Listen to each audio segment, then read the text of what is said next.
सम्यक दर्शन होने के पश्चात किसी भी कर्म का बंध, इन्हें सत्ता में जो पढ़े ना सारे, पहले किसी ने 70 कोड़ा कोड़ी बांधी होगी और अन्य की कोई 30 कोई 20 जो कुछ बंधी होगी।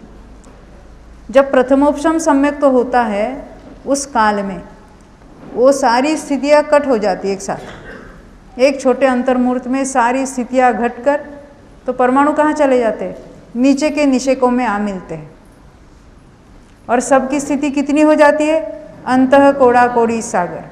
आयु में कोई परिवर्तन नहीं होता, आयु जितनी है उतनी ही रहती है, बाकी सभी कर्मों की स्थिति घटकर अंतः कोड़ा कोड़ी प्रमाण रह जाती है। फिर से दोबारा, जब जीव सम्यक दर्शन प्राप्त करता है तो मिथ्यात्व अवस्था में उसने कभी 70 कोड़ा कोड़ी सागर का बंध किया था, कभी थोड़ा कम किया था, कम से कम अंत कोड़ा कोड़ी तो किया ही किया था। फिर भी जब सम्यक्त्व के लिए अभी वो करण लब्धि मान रहा है, उसके पहले प्रायोग्य लब्धि होती है, तो उसके काल में प्रायोग्य लब्धि यानी क्या है, तत्व चिंतन का काल चल रहा है, तब अभव्यों को भी ये होगा तो उसके सभी कर्मों की, पुण्य हो या पाप हो, सभी कर्मों की स्थिति घटकर अंतः कोड़ा कोड़ी सागर प्रमाण बन जाते हैं। ये 70 कोड़ा कोड़ी, 50 कोड़ा कोड़ी, 30 कोड़ा कोड़ी से जितनी कोई पहले कभी बंधी थी वो सारी घट जाती है, इतनी कम हो जाती है, सहज रूप से होती है। उसलिए कर्मों में कुछ करना ही नहीं पड़ता, कर ही नहीं सकता, वो तो मात्र तत्व चिंतन में लगा है, तो उसी कारण ये सारी बातें वहाँ बन जाती हैं। अब ये तो हो गई बात अंत कोड़ा कोड़ी की। अब ऐसे सम्यक दर्शन होने के बाद जो नया स्थिति बंध होगा तो जितनी स्थिति सत्ता में पड़ी है उससे भी छोटा बंध होगा प्रत्येक कर्म में।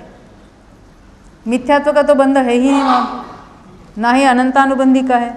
हमने देखा ना 16 और 25 41 प्रकृतियों का बंध ही नहीं है, और जो प्रकृतियाँ बंध रही है वो जितनी उसकी घटकर अभी अंत कोड़ा कोड़ी रह गई स्थिति, उससे भी छोटा बंध होगा। और ये ऐसे ही लगातार चलते रहेगा, स्थिति तो उसकी लगातार घटती ही चली जाएगी और नया जो बंध होगा वो कम स्थिति वाला ही बंधेगा।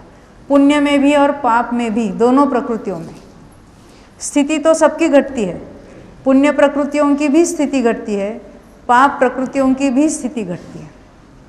पर सम्यक दर्शन होने के समय और पश्चात अशुभ कर्मों का अनुभाग घटता है और शुभ कर्मों का अनुभाग बढ़ता है, अपने आप बढ़ता है। प्रशस्त कर्मों का अनुभाग अपने आप बढ़ता चला जाता है। तो ये सहज ऐसी सुव्यवस्थित व्यवस्था है कर्मों में भी। तो हमें तो पहले से ही डर लगता है, क्या करें, कर्म क्या करेंगे, अभी इतने ऐसे आकरे कर्म है ना, इसलिए दर्शन मोहनी है ना, इसलिए हमको मिथ्यात्व है, हमको मिथ्यात्व हमारा छूट नहीं रहा। क्यों? दर्शन मोहनीय पड़ा है इसलिए। तो जिसको सम्यक दर्शन होता है, क्या उसका दर्शन मोहनीय नहीं था वहाँ पर? हाँ, हमारे जैसे है ना, कैसा सबका है वहाँ पर गाढ़ा, और वो कुछ नहीं, तत्व विचार में लग जाता है, वो गाढ़ा है, वो एकदम फीका हो जाता है, अनुभाग घट जाता है उसका, तत्व विचार मात्र से घट जाता है। बिल्कुल ऐसी सहज, ये पंचलब्धि पुस्तक में ये सारा वर्णन आया है। अपने यहाँ चला था एक बार, अपनी शिविर चली थी,